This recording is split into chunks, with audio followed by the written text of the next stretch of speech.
Good morning, children. This is continuation of chapter 4 in your history. Many tribals, this is revolts in Chota Nagpur region. Now, the Chota Nagpur region is around the borders of Bihar, Bengal and Odisha. Many tribal movements happened in this region. Now, Santhal rebellion, Santhal inhabited some parts of Chota Nagpur, Plateau, Bengal and Bihar. Mainly, they led a life of hunter-gatherers. As the British captured their land, they retreated into the very interior of the forest, very far away from towns and cities. With the British and with the help of and support of local landlords, they have taken these lands. Now, Santals rose into revolt. Their revolt was directed against all the outsiders, not only the British, whoever accompanied them, police, jamindar and moneylenders. Now for the non-natives, the Santals used one term, that is Dikus, that means outsiders. Now Kanhu, Vairo, Sidhu and other Santal leaders, they got support from large number of potters, weavers and blacksmiths. Now all the symbols of colonial rule, such as police station, railway lines, post offices, and everything was attacked at that time. They used guerrilla warfare. Now the Munda rebellion. The Munda inhabited in the region around Ranchi. They traditionally enjoyed a preferential rent rate as per the Kunkatidar system. By the 19th century, this system was destroyed and Jagirdar and Tikadar system came. In the last decade of the 19th century, as the monsoon failed, the situation became worse. Now they faced with starvation and epidemic. Now Mundas rose in rebellion against the British and their leader was Birsa Munda. You will have to learn properly about Birsa Munda. He was born in Ulihatu in Ranchi in Jharkhand. He gained a lot of popularity among the masses. He advocated the rights of Mundas as the real proprietors of the soil and sought to abolish the existence of middlemen.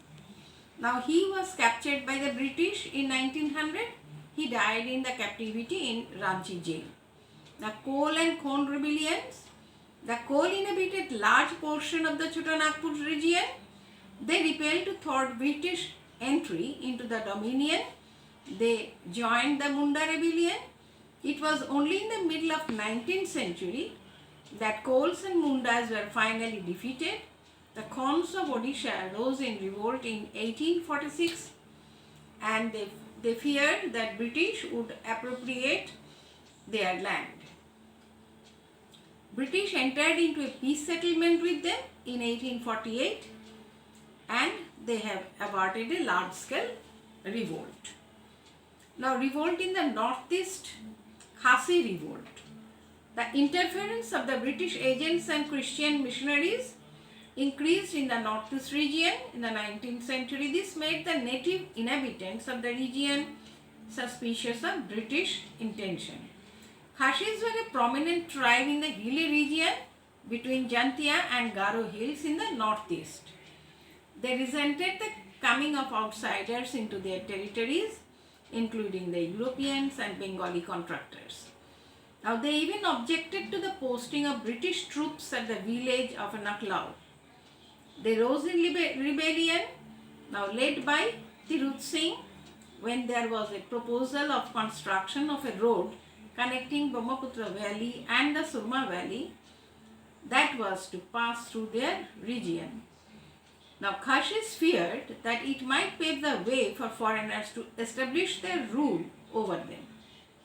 So their revolt lasted from 1829 to 1833. Khasis attacked and killed many Europeans and burned their settlements. This led to a long war between Khasis and British, resulting in surrender of the Khasis and the imprisonment of their chief in Dhaka. Assam and Manipur. Assam and Manipur were also not untouched by the tribal revolt. In Assam, the increased land revenue tax from 50% to 70% led to many revolts by the marginalized people, which were forcibly suppressed.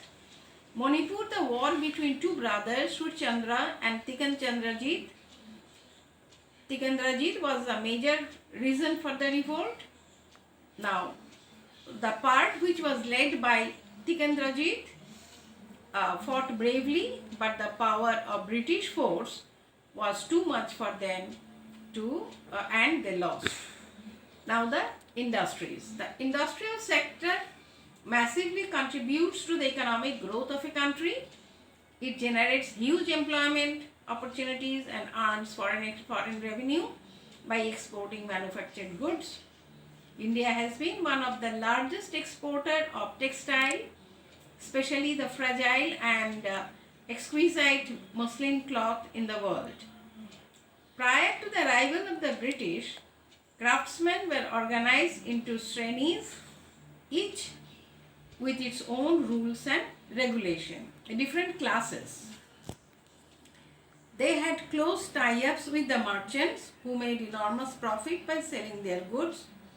Towns like Surat, Machilipatnam and Visakhapatnam became famous trading centers. The Advent, while Dhaka, Broch, Madurai, etc. developed specialized centers for fine textile. Now, as the East India Company destroyed the traditional fabric of the Indian economy and made it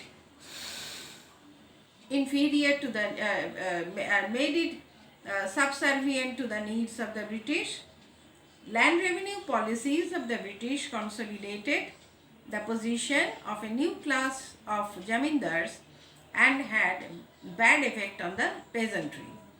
Today, up to this, I'll continue in the next class, rest of the portion.